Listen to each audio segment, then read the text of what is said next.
In this episode, we talk about science fiction tropes, terms that annoy science fiction writers, and advanced alien civilizations. Yeah.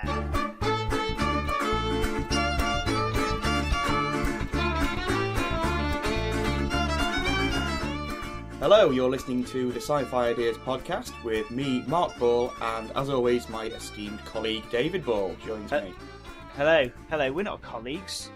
we don't work together. For the purpose of the podcast, at least. Yes. Okay. Well, people might think that Sci-Fi Ideas is some kind of big organisation. We're a massive conglomerate. So, what we're going to talk about? Well, we haven't... recorded something for a long time? We haven't recorded anything for a long time, but we also haven't published many articles on the Sci-Fi Ideas website throughout the holiday period. That. So... yeah, okay, that's true. It is kind of true, we've been a bit lazy. But it's been Christmas, that's why. So instead I thought we should look at some articles from IO9 instead. Yeah, they post some good stuff. Oh, this is the ultimate laziness, isn't it? Stuff. We don't have to post anything, we just take all their articles and recycle it. Great. Well, let's dive right in, shall we, with the first one, which is Info Dump Mary Sue and Other Words That Authors Are Sick of Hearing. Ah, yes. Now, this is a bit of a contentious article, and in the comments, a lot of people aren't happy, simply because they've asked several sci-fi writers what term they're sick of hearing, and so it's personal to each writer. But obviously different people have different opinions. It's going to be. So the first one there in the title, Info Dump. Info Dump. People which, are sick this of is a hearing big thing. that. Some people love info dumps, and sometimes they are necessary to the story, especially a sci-fi story. Yeah, of course. I think the word itself is what they're complaining about, isn't it? Because it's a negative word. Yeah, because people go, negative. "Oh, this is the info dump now," whereas actually in a story, it's just essential information that it's exposition, which is essential. Along. Yeah, okay. So if there's too much exposition, then that can be a bad thing, certainly. Yeah, but, especially if it breaks up the action and like the pace of a story. So this is Kim Stanley Robinson, who's written 2312 or 2312 and Shaman. Right. So they say it stupidly tries to define. Start again. Start again. It stupidly tries to define expository. Do you want me to do this one? It stupidly tries to define expository. Oh, I can't say it either. Wait, expository. Let me do it. Expository writing. Let me do it. It stupidly tries to define expository writing as something necessary but mechanical and ugly, which is terribly inaccurate, as expository writing is often necessary, crucial, beautiful, and hard to categorize or even see. And also the term comes out of a workshop aesthetic that tries to reduce fiction to mechanical parts and to denigrates. Oh, why have I started reading it? It's all got, because it's written by an author, it's going to have big words in it. Expository, denigrate. So they're trying to denigrate fiction itself as part of a fearful attempt to assert mastery of it, most often used by people who don't really like fiction, even if they pretend they are trying to write it. Okay, so I see what he or she is trying to say there, that people are trying to break something down and into its component parts, and kind of make it. It comes from writing. People who run writing workshops, teachers who are trying to give you technical right and wrongs of fiction. Sort of turning writing stories into... there is no right and wrong. Yeah, turning it into like a factory. For the story. Yeah, of course. I like that though sometimes. Expository writing, exposition can be beautiful. People love world building, especially at the minute. People do love world building. About story. Yeah, I've been reading the Warhammer, what was it called? The Tau Codex, which is so Warhammer's a tabletop game, and the Tau is an alien race in that, and a lot of the information that they give about it is all background information about it. It's all world building, but it's race building and telling you about the alien themselves, and it's it's a bit difficult to read. It's interesting because they obviously have great ideas they're putting into it, but it's not particularly told like a story. It is an info dump, just like yes. Like when it's done wrong, it can be catastrophic, especially at the beginning of a novel. I'm not saying it's wrong though. It's kind of crucial because you in this case you want to know about. What I'm saying, if it's not enjoyable, then the writer's doing it in the wrong way.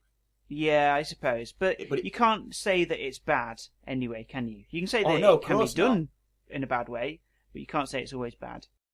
Anyway, as Kim Stanley Robinson has said, it can be turned into something beautiful. Yeah, if done correctly. So let's move on to the next one, Mary Sue, which is a term that gets used.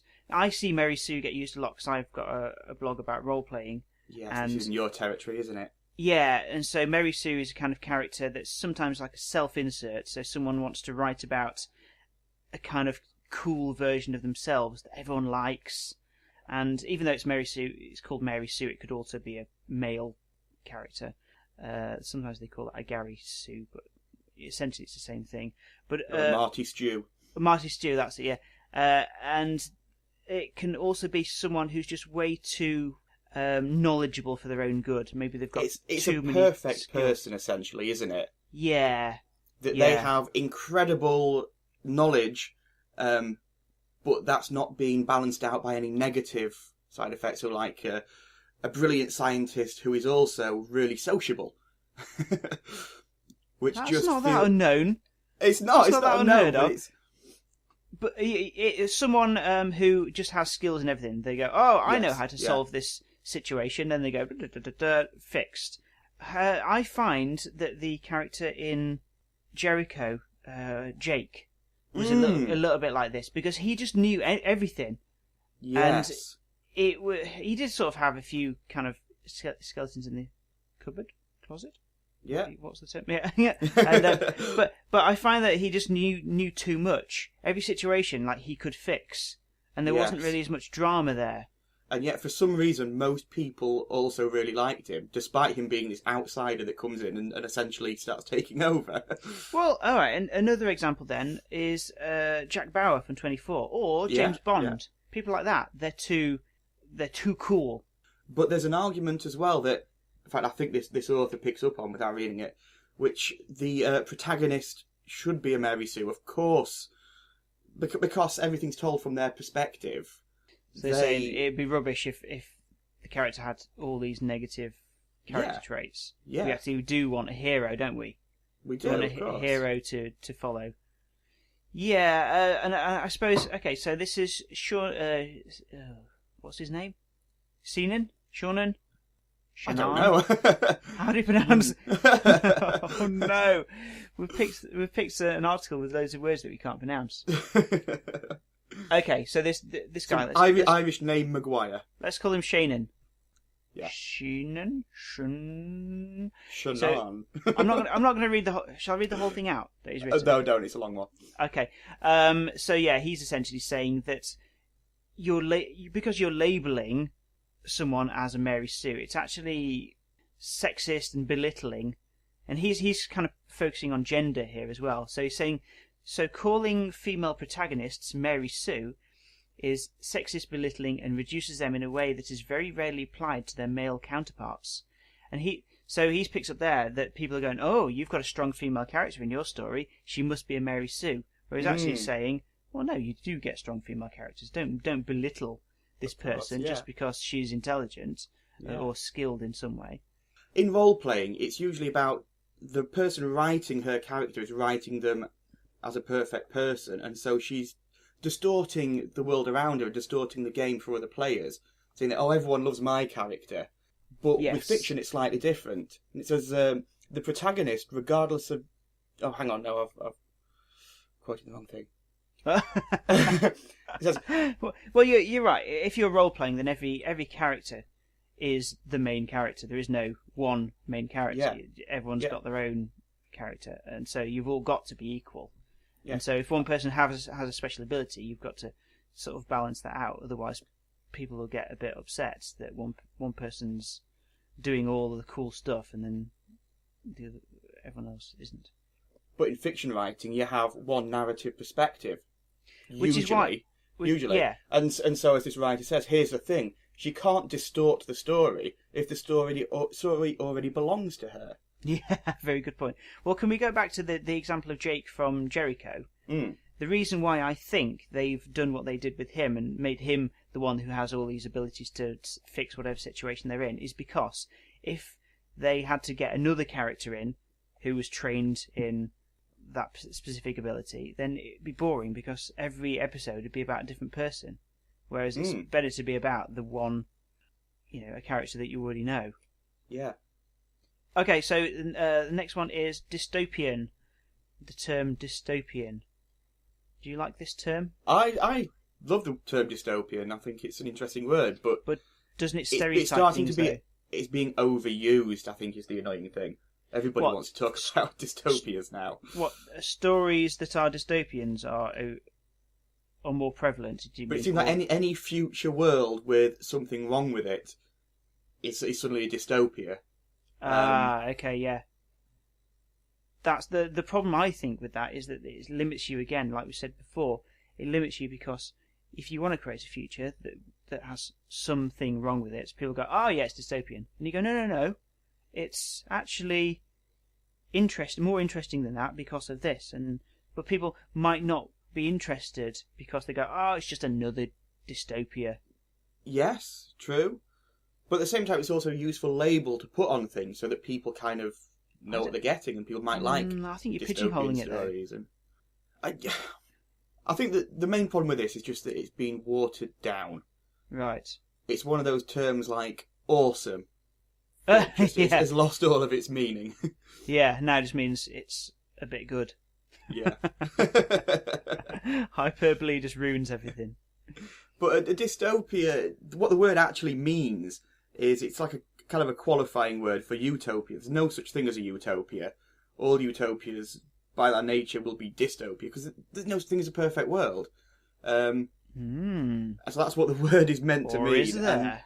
And so it's kind of come back to that meaning again. Right. You could say that all future worlds are dystopias. Yeah, even like what about even the Star Trek? Yeah, that's one future world that isn't a dystopia because it eventually does become it with a Dominion War. But well, that's it. But that's only because it felt too nice and too goody-goody that they had to build something in there to give it a bit more tension. The thing is about stories that are set in perfect worlds. There's no drama or tension. You need drama and you need things to go wrong. Yes. Good. I'm glad you agree. Right, the next term on this list is head hopping. I don't even know what this means. I've never really heard the term. Well, this means the narrative perspective of the story changes a lot. So you jump from... Game of Thrones is a really good example of this. Right. Because each chapter is about one of the characters and is named for one of the characters and is sort of from their perspective. Well, it's not first person, but focuses on them. Yeah. And leans towards their perspective on things. So if a story is jumping from person to person in that way, that's head hopping. Oh, right. I noticed one of the very early chapters of Harry Potter did this, and I found it quite jarring at the time and stopped reading it. because I like it to be from the point of view of a person, even if it's not first person or whatever. I like it to be inside one character's head, but not then inside all the others. But if you're telling a much wider story with more characters in multiple locations, then it's pretty much a necessity. Yeah, I suppose. And you can tell just much more interesting and larger story that way. I suppose you can get on with it as well, can't you, rather than worrying about who actually knows what. Exactly. And again, this is one of those cases of, in the article it uses the term, in quotes, violation of point of view. It's one of these, it's technically wrong, you technically shouldn't do that. But why not? Break the rules. Yeah, okay. The next one is hard science fiction. And this is a debate in itself, isn't it? It is. Actually, let's talk about this later because we've got an article by Stephen Lyle Jordan that talks about this. Absolutely. That's what we could talk about that for an entire hour-long podcast, couldn't we? Yeah, okay, I get the feeling that we are going to. Let's move on to the next one. Truth is stranger than fiction. I'm not quite sure what the problem with that term is. No, I'm not sure either. Okay, so Ted Chiang, who wrote The Life Cycle of Software Objects, says this maxim, when used to describe either science fiction or other fiction, gets on his nerves. I don't want to read out the whole thing, but he says this usually comes up after something happens that we'd consider implausible if we read it in a novel. But that's not because truth is stranger than fiction, it's because truth is judged by completely different standards than fiction is. When we read a work of fiction, we aren't comparing it to reality, we're comparing it to every other work of fiction we've ever encountered. A lone hero defeating an army of bad guys is a cliche in the movies, but if it happened in reality, people would be talking about it for 1,000 years. This is why the phrase based on a true story is added to films that have scarcely any resemblance to actual events. It essentially removes the handicap that all fiction must compete under. James Frey's A Million Little Pieces was rejected 17 times when he submitted it as a novel, but it became a bestseller after he submitted it as non-fiction. A run-of-the-mill piece of fiction becomes extraordinary if you think it's the truth. That's quite interesting. It is, but what's wrong with the term "truth is stranger than fiction"? I don't fiction? know. That it doesn't really fit the list, does it? With that, no. No, it doesn't really fit the list. Okay, let's move on to the next one. Old hat. Yeah. So this is Tobias Buckhull, who wrote Hurricane Fever. Hates it when people dismiss a work of speculative fiction as old hat simply because it's been done at some point in the past. I don't agree with things being done in the past at all. I think you can take any idea and do it a million times over. You can focus on different things. Just focusing on different characters going through every story is different in the way that it's told. Every story is different. Yeah. You could take the world of anything. You could take the world of Blade Runner or Star Wars or Guardians of the Galaxy, anything like that. You can take that world and put different characters in it, and then and again, this ties in with the dystopia thing, doesn't it? If you set something in a dystopia, now people go, "Oh, it's old hat. Dystopias have been done," but there are a million different ways to do it. And you can think of a million different concepts as well. Absolutely. Take any episode of Star Trek Next Generation where they've got an interesting concept, like they all turn to dinosaurs or some nonsense. And you can do which actually happened, didn't it? And you can do that with different characters in a different situation, a different world, focusing on different things. You can make it. You can make it an analogy for politics if you want to. You can make it an analogy for different things. You can work these simple ideas into a plethora of different stories. What's that Vulcan term? Infinite combinations in... Infinite diversity and infinite combinations. Yes. I think. Yeah. Yeah. Right, moving on to the next one. Idiot plot. I've not heard this as a term. I haven't heard this either. An idiot plot is usually described as being one which only works because the characters are idiots. If they were competent or resourceful, the story would be over. Right. Yeah. There's a lot of stories. If you think of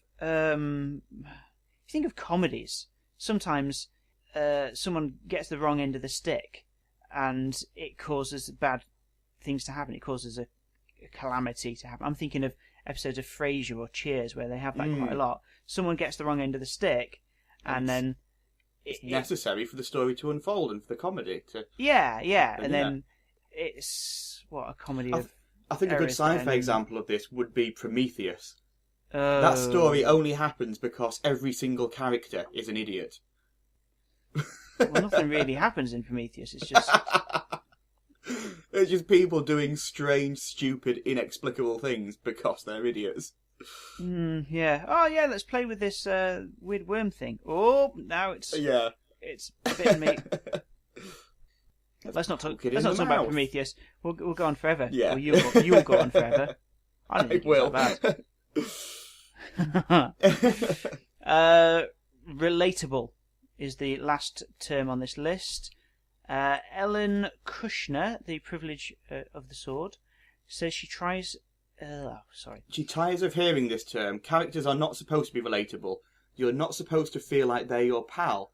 or they're you. This is a bit controversial, this. It depends, the characters though. are supposed to open you up and explode you. You're supposed to engage with your feelings about them, which are not necessarily feelings of cuddliness. I don't think I've ever been exploded by a character. No. But I assume she means it's supposed to be kind of controversial. And feel different things. That's it, make you think, yeah. Yeah. Yeah, because if everything was about you, it would just be like one of those choose-your-own-adventure books. Exactly, I was just thinking that, yeah. Or there's a good example, Gordon Freeman in Half-Life. People love Gordon Freeman because he has no character, so they can put themselves in their position, which you're meant to in a game. Yeah. But in a book, you want more. You want the protagonist to have a more interesting character. Yeah, a personality and have hopes and dreams and make choices, and you want them to make bad choices as well sometimes, really, because that's more interesting than doing everything perfect all the time. If the character was like you, then it would be a book about you sitting at home reading a book. About me? The whole idea of fiction is to explore different people, different places, different experiences. Yeah, of course. Yeah. Okay. So that's quite a good one to end on, actually, isn't it? Yeah. Well, we're not quite finished because hard science fiction. That was the that was the term. So, do you know what I get sick of? I get sick of this argument about should science fiction all be hard and about the terminologies. Yes. Well, there's been a lot of discussions about this, especially on the Facebook group, SciFi writers Facebook group. Well, we could talk about then Stephen L. Jordan's article about this, because he really doesn't like that science fiction has kind of been dumbed down. Did we share this article? Yeah, I think so. Let's have a look. This came from his blog, didn't it? Yeah, it did. So the title is "Science Fiction Doesn't Have to Be Believable?" ? Oh yes, we did share it. Yeah, and it got a lot of comments. Yeah, well, I guess because it's a controversial thing. I've got a strong opinion about this, and my opinion, unfortunately, is very different to his. But obviously, everyone's entitled to their own. So he starts off. This is Stephen L. Jordan, who wrote the Kestrel series of novels. Yeah, and many others. And many others that escapes me right now. So he says, I recently encountered a Facebook post by author of a science fiction novel based around the idea of global cooling. He had discovered a website of climate theorists, the Space and Science Research Centre, whose opinions roughly matched those of his book, and was proud to point out the connection. Unfortunately, the SSRC is an avowed anti-warming group whose theories are not backed by actual scientific data. Actually, I'm not going to read all this because it goes on a bit, and essentially he says this writer's using false science as the scientific basis for his novel.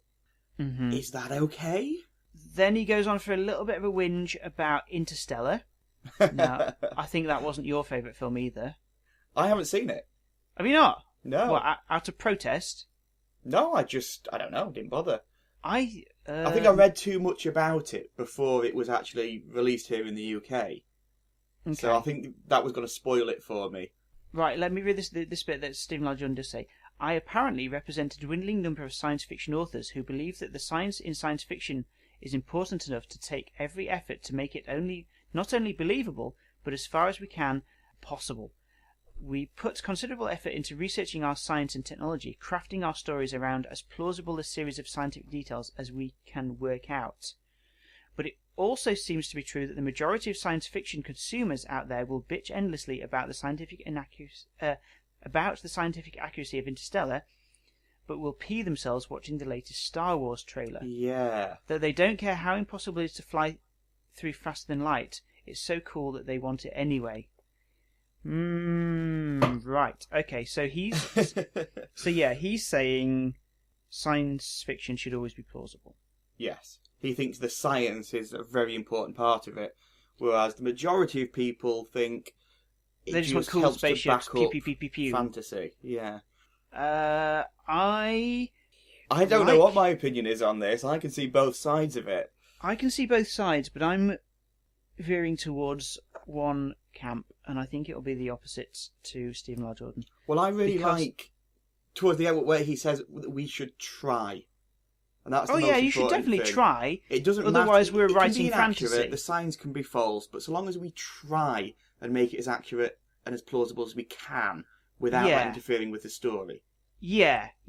But I think that also to create great imaginative fiction, I think you can get really bogged down in the science and let it worry you as a writer. Yeah. When you could really just use your imagination and go crazy and make the most amazing, fantastic thing. And then people might say, "Oh, that's not sci-fi; it's fantasy." But so what? You created something brilliant. I think really it's about the theme of it anyway, the feel. If somebody's got spaceships and technology and computers and laser guns and whatever, you know that it's probably more sci-fi than it is fantasy, even if you don't go to all the efforts of explaining how that laser gun works, how the computer AI works, or whatever. You can kind of fill in the blanks anyway with a lot of those things. Yeah, absolutely. But then you've got the other extreme where writers just haven't even bothered to look things up, and you'll see things where, especially in movies and especially in Star Wars, where they're just misusing terms or misuse simple terms like planet and moon. Well, what's a planet? What's a moon? What's a dwarf planet? Who really knows these days? And a parsec is not a unit of time. Oh, that's the worst one, isn't it? It doesn't annoy me. I kind of laugh at it, really. But if you've got to use these words, look up what they mean. I mean, maybe George Lucas had an excuse back then, but in today's world, where all you've got to do is Google it, you don't even have to type it into a search engine anymore. Yeah. Well, I think as long as it extends other science fiction books or films that you've seen, then it's probably all right. You know how it's kind of easy now to have a spaceship, whereas probably the first science fiction with a spaceship, they had to go through all the effort of explaining how the spaceship worked and how the engines work and whatever. Now it's going, it's a spaceship. Don't labour the point again. We don't need to see all that of how it works. Well, things like a transporter from Star Trek style transporter. We don't need that laying on thick of how it actually works. As long as it's a useful device that we know the characters in this universe are comfortable using. Yeah. Just get it used. Yeah. It's in our consciousness now. So we can just say in a story beamed over and everyone will know what you mean straight away. Done. Yeah. I'm not saying we should always put that in a story because it kind of makes you a bit lazy. It does a little bit. Able to just beam. This is maybe what he's getting at though, about laziness. Maybe so. Yeah.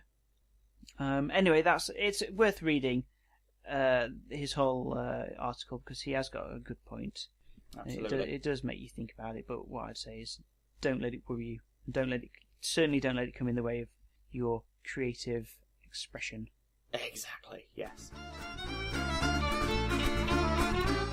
So, do you think sci-fi and fantasy should ever mix? Do you think it would be okay to put magic in a science fiction story? Yeah. Well, it depends what you mean by magic. Yeah, you see, some people absolutely disagree with that, and they think that the two should be completely segregated. Well, as long as you explain that magic isn't magic and it's actually some sort of technology, then this is fine. The thing. I recently posted a story starting point, one of our writing prompts, which on the surface looks to be magical, and somebody, Paulo R. Mendez, immediately commented saying, "This is wrong," because I mentioned How about you read out the starting point first? Okay. There's a picture of a guy being chased by a giant worm with helium balloons attached to it. It is quite funny. The starting point says, Vilbo ran as fast and as hard as he could, the warmth of fetid worm breath on his back. He could hardly believe what it was he was running from, but he believed it enough not to stop and check. He just could not take the chance that it was real, or at least real enough to do him harm. Somewhere across town, a children's birthday party must have gone horribly wrong. Parents should really think twice before hiring wizards to entertain their kids. They might seem less dangerous than clowns, but a single line of poorly written code can turn a simple trick into a disaster of epic proportions. Right, okay. So Paulo R. Mendez said, Wizards? Wizards? Look, no offence, but wizards are not usually found in science fiction, usually. I like to qualify that. They belong to fantasy. This is sci-fi ideas. Oh, And then we've got Vanessa Ravencroft, who's done a little picture of someone saying, It's brilliant. Wizards, like some get sort of astronaut. Sci-fi ideas going, get out, wizards. Some sad-looking wizard just walking away. Okay, but fantastic. Paolo has said, now, if you've been talking about the techno mages in Babylon 5, that's a different thing. If you look at it more closely, that's exactly what I'm talking about. That's what I had in mind when I wrote it. There's a little hint at that where you say in the last line, a single line of poorly written code can turn a simple trick into a disaster event of proportions. Code. So these wizards, I assume, are computer programmers. Yes, this could be a holographic monster, or they could be maybe playing with the code of life, which is essentially what magic is. Well, obviously it's debatable what magic is, but I like the idea that, it's just advanced technology, and these wizards, obviously, what I'm imagining is a world where technology's got so advanced, and obviously, what is it? Clarke's law that says that that advanced technology is indistinguishable from magic. Yes. Okay, so it's that has happened. Oh, has it? This could be a virtual reality construct. It could be. It could be all holograms. This worm might not be real. He does say he doesn't know if it's real or at least real enough to do him harm. So right. I've left that open to interpretation. So you think he's playing a computer game? I don't know. I wrote this or to maybe be as he's got as possible. Maybe he's got like Google Glass, and he sees that there's a worm there, whereas actually it's not really there. Well, if you look at the character running away, he's got kind of glowing blue eyes, so that would fit perfectly. Okay, so this technology has just become so mundane that I assume that conjuring some sort of giant snake would at first be really difficult. Whereas now it's just mundane. It's just, can you do me a holographic snake? Yep, easy. It's like balloon animals, isn't it? Well, do you reckon if you travel back in time and showed a balloon animal to a caveman, he'd be like, he would think it was magic. This is magic. Okay, so did that actually get people angry, or did it just cause a discussion? Well, it seemed to get Paulo Mendes quite angry at first, but he soon calmed down. You won him over. So does this mean we have a new Mr. Grumpy Pants? Can we award the Grumpy Pants award for this month to Paulo R. Mendes? Vanessa Ravencroft, hand over your Grumpy Pants crown to Paulo. Why are you so rude to our followers? Right, let's talk about tropes in science fiction. Okay. This is an article on IO9, 7 world-building tropes science fiction and fantasy needs to stop using. Yeah. Tropes. I love tropes. I love tropes. Tropes can be great because, in some ways, if they're so tropey, you don't really need to explain them. In other ways, they're pathetic because it means that you've come up with a boring idea. But in other ways, there's something nice and comfortable about a familiar trope, though, isn't there? Well, that's it. If someone else has come up with the same idea, then you feel comforted that at least the idea is good enough for someone else to have it as well. Yes, there is that. Yeah. There are some humdingers in this article, though. I would start with number 7. What the hell is a humdinger? It's right. The evil empire of evilness. Come on, that's a bad trope. That's true. No, that's my favourite. They're evil just because they're evil. That's not good enough. Yeah. Okay. Yeah. An organisation is not just an entity. It's a collection of people.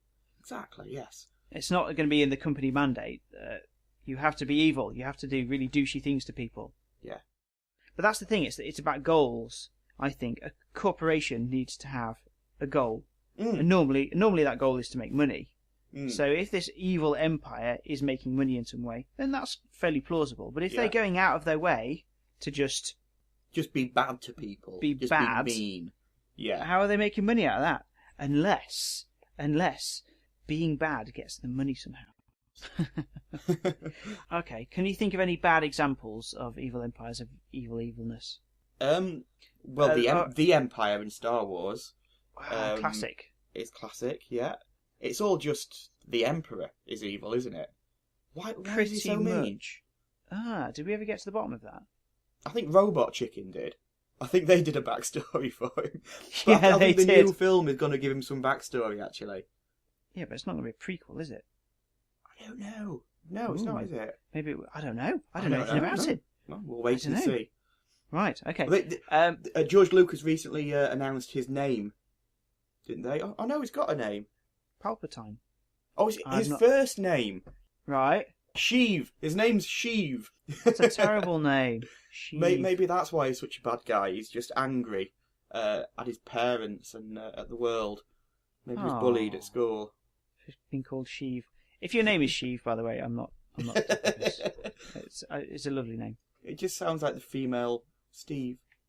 So the next one on this list of bad tropes is a faux medieval Europe. And I don't really know what they're getting at, just that it's a medieval fantasy time. writers creating these worlds that are almost a carbon copy of Europe's. Europe, just with countries slightly moved a little bit.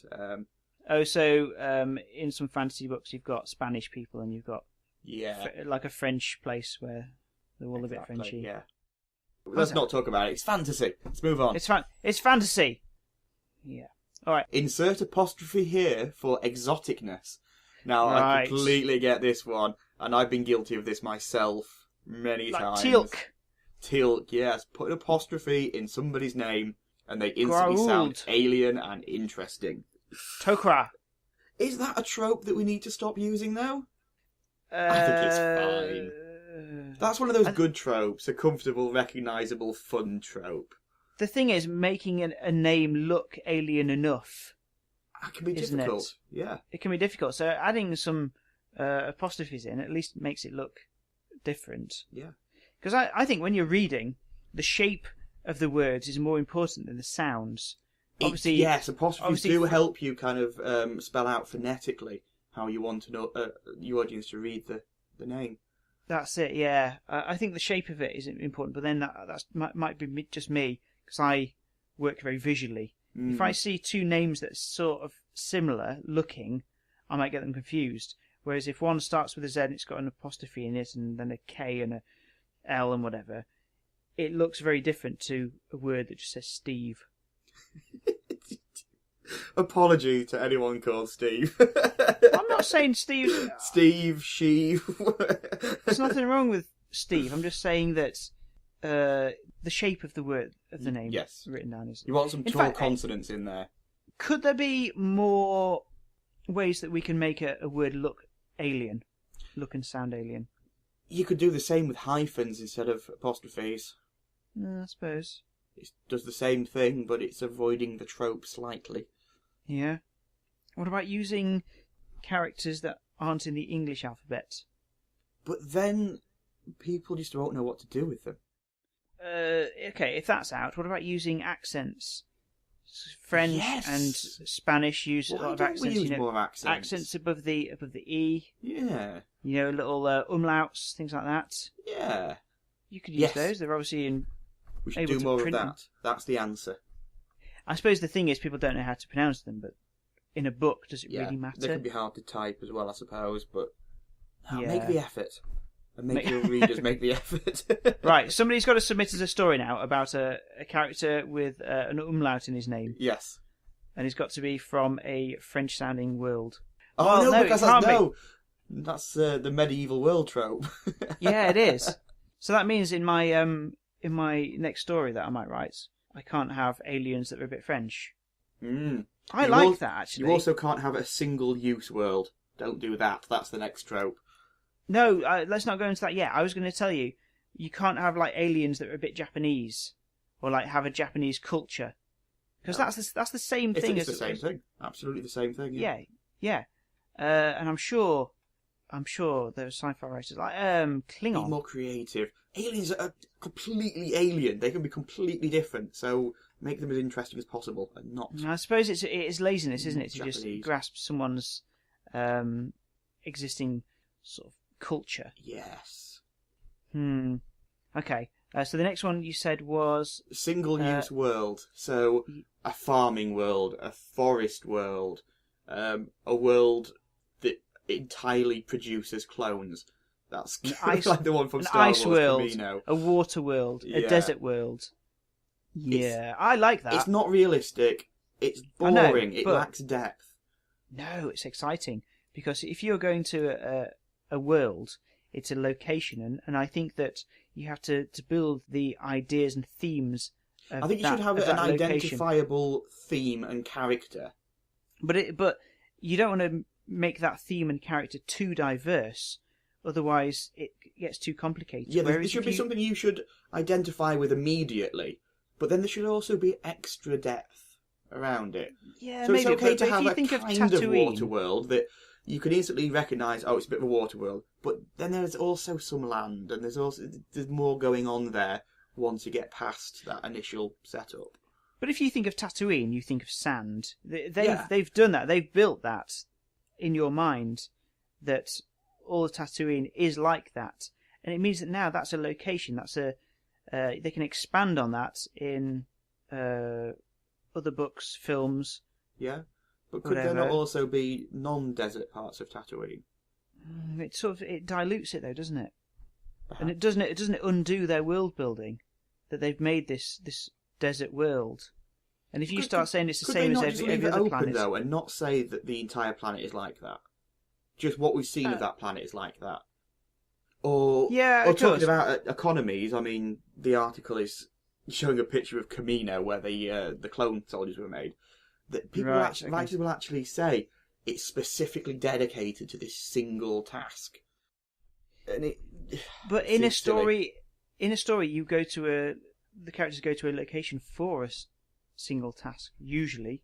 Yes, but it doesn't mean that the world has to be purely about that. I mean, world building is about depth and complication, surely. Yeah, you're right. But it depends how many worlds you're going to explain in one story. If you're going to go to like 4 different worlds, then you want them to be completely different. Otherwise, it's going to be dull. But don't specifically say this entire planet is all like that one location we visited. Because that's just writing out any possibility of any depth and interest. So don't do it. I like it though. I like every world to be as different as possible.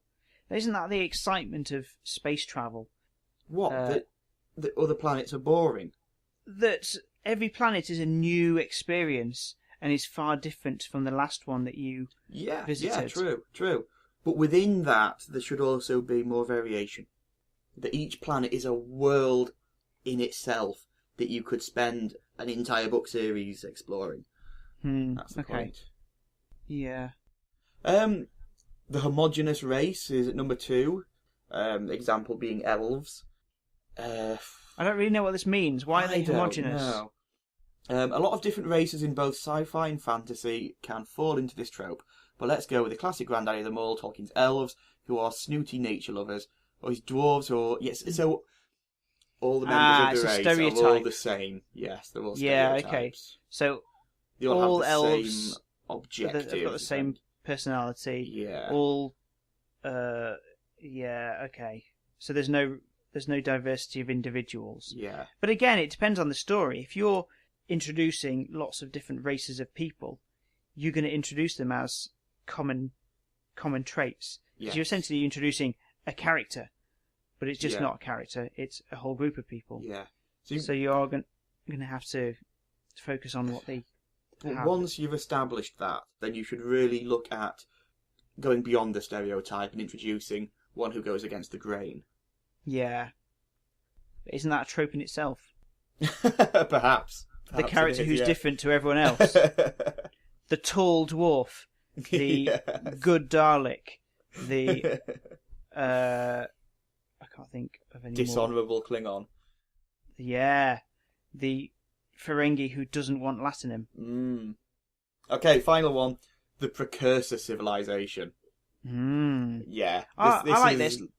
It's getting old now.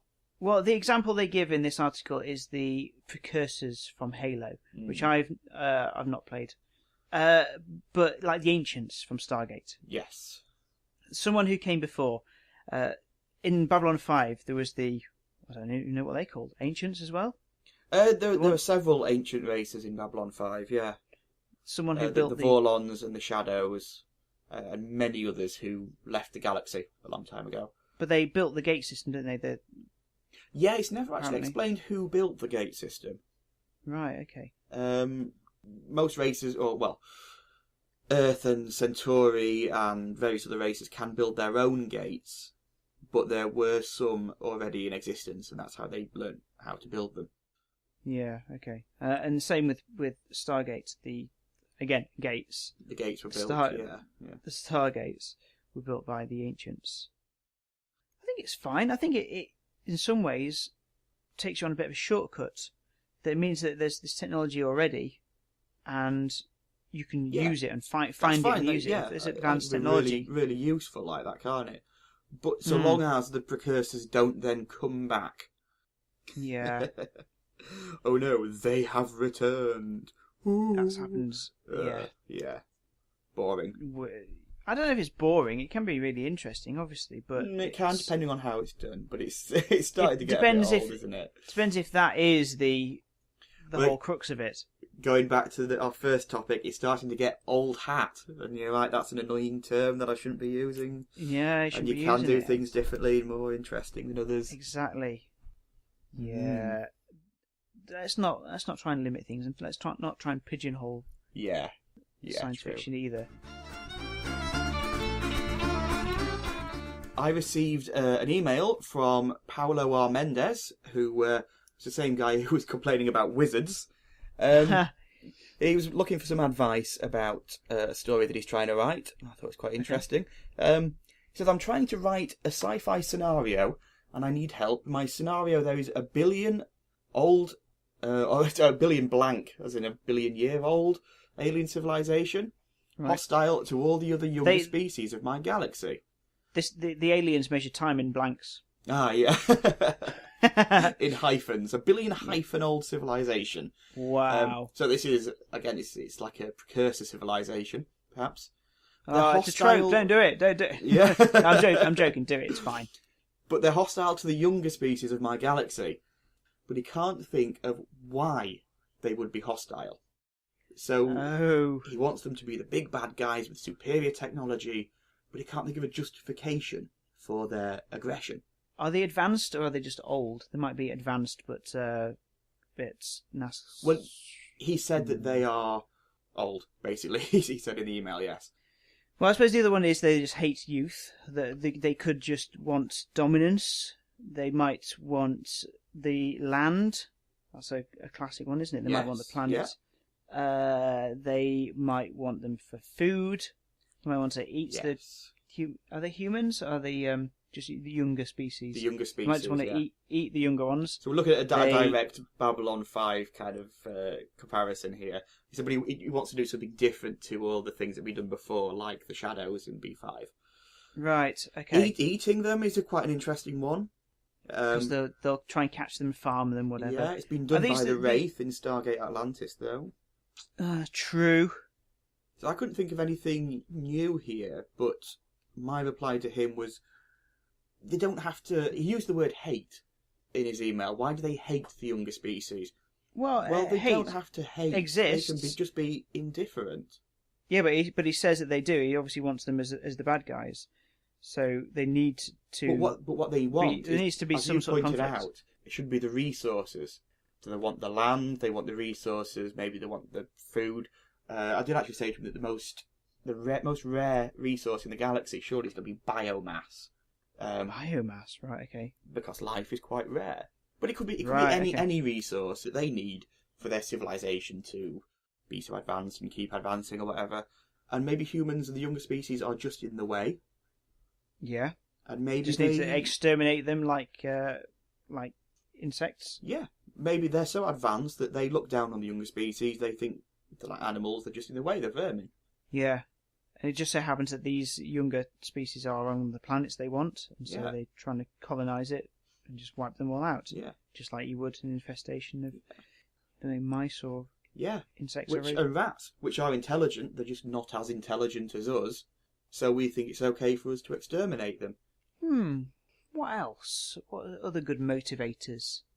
Because you're right, hate is a bit of a weird one, isn't it? Mm. People don't normally go out of their way to try and kill someone. Yeah, and again, that's like the evil empire of evilness, isn't it? So that's something we want Yeah. to avoid.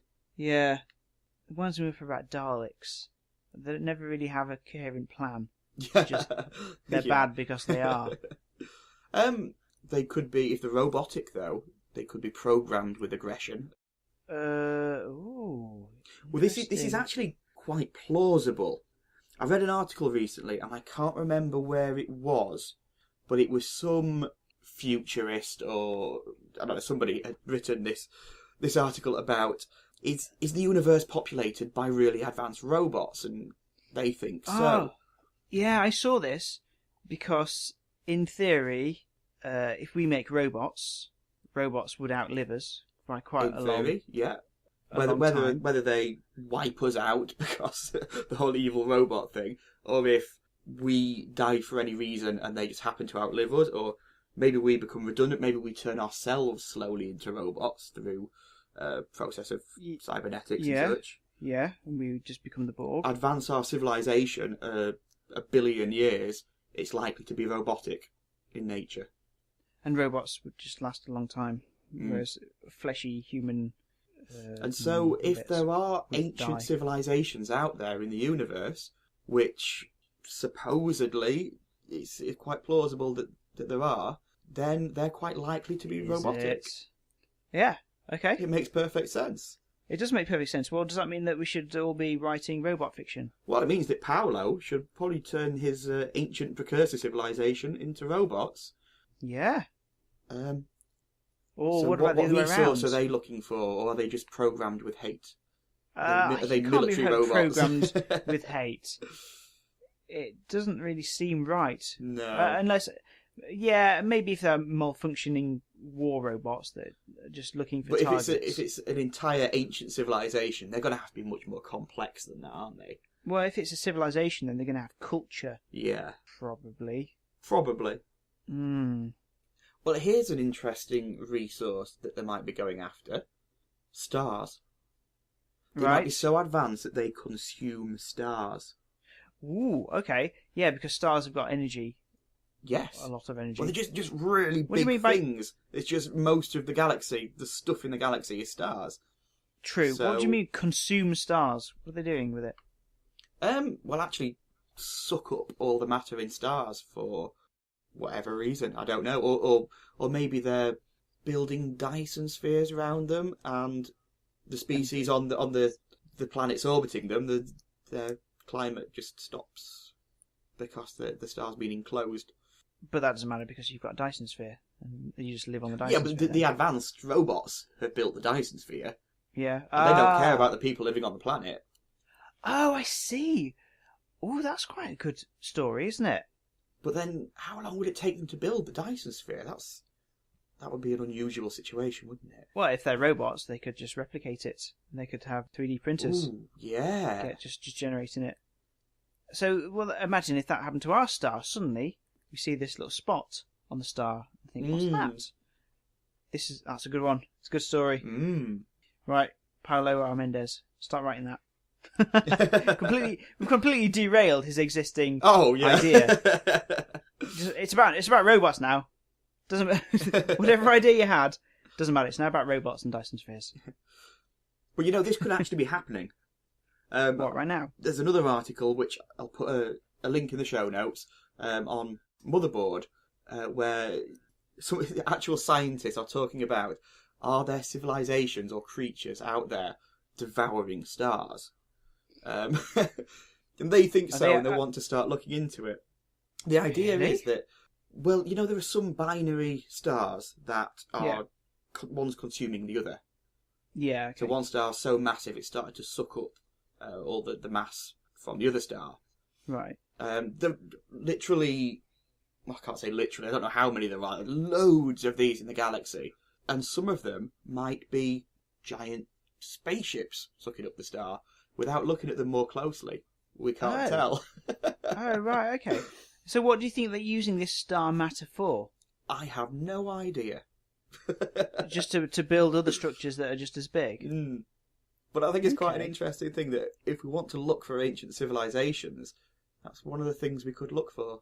They're essentially mining, aren't they? They're mining Yes. the raw materials. On a huge scale. Yeah. It's... Well, you could, maybe it's like the Magrathians from Hitchhiker's Guide to the Galaxy. Yeah. They're making planets out of it. Yeah.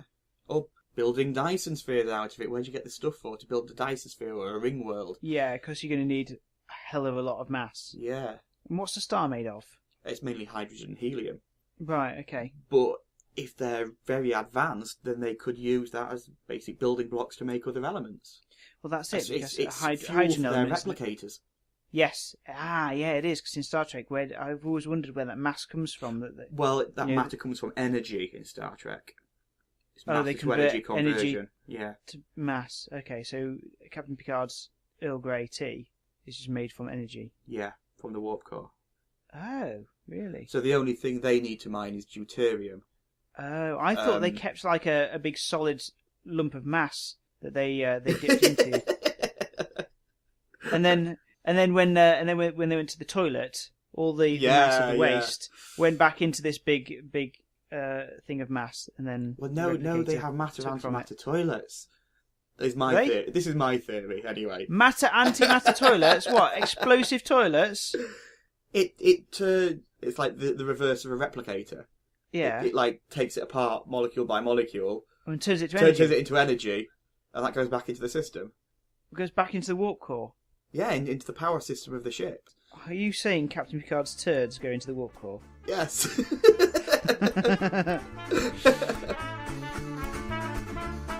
Okay, so this has been the Sci-Fi Ideas Podcast, episode 10. Woo!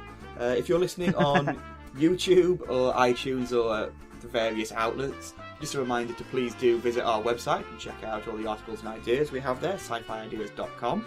And of course follow us on Facebook and Twitter and all the usual social media stuff. And send us messages, it makes us happy. It does. Makes me happy. If you have any questions, like the one from Paolo R. Mendez we've been talking about, email me at mark@scifiideas.com and we'll talk about it in the next episode.